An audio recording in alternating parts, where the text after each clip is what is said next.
at 11 o'clock on a Saturday night. You can go from shopping area to retail area throughout the world, and you will very, very rarely see a place that is like Bauman Rare Books at the Palazzo. We have actually pulled out all the stops here. But it isn't just books that bring collectors to Bauman's. The store is also home to a few pieces of history. What we're looking at here is the Nuremberg Chronicle, which is printed in 1493. This book, which is over 500 years old, was one of the first books that was massively illustrated on a printing press. As you can see here, this is a version of the known world from 1493. The main thing about the architecture of our gallery is that it's accessible and open. We don't want people to be intimidated by rare books. Beethoven's Fifth Symphony, done in 1826.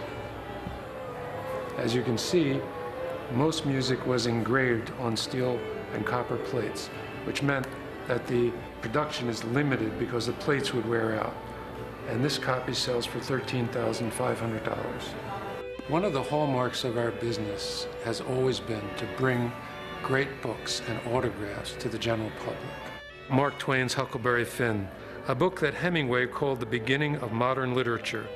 This is a first edition copy in the original green cloth binding, priced at $20,000.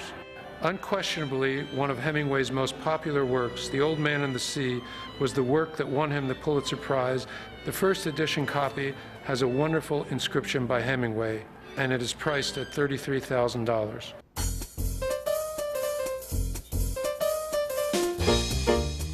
If there's a book that influenced you, if there's an author that you like, if there's a book that you read as a child that moved you, we have it. When I say there is not a gallery like ours, I literally mean there is not a gallery like ours that represents both the 18th century and the 17th century as in the setting of a modern retail establishment. We just got in a copy of the first edition of the Lewis and Clark expedition from 1814. There were only about 1,400 copies printed, very few survive, and most of them that do survive do not have the extraordinary map which illustrates the expedition of Lewis and Clark. And we have a copy in mint condition with the map. We find that people that collect rare books and manuscripts are a lot different than the people that collect sort of the decorative arts, like painting and furnishings and silver and that sort of thing. Collecting rare books has a different sort of emotional component. We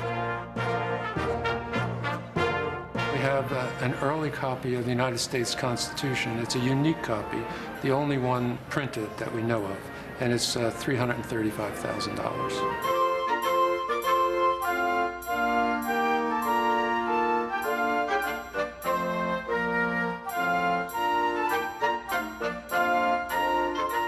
One of my favorite books is F. Scott Fitzgerald's The Great Gatsby.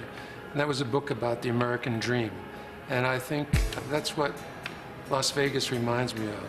It's the possibility that exists here.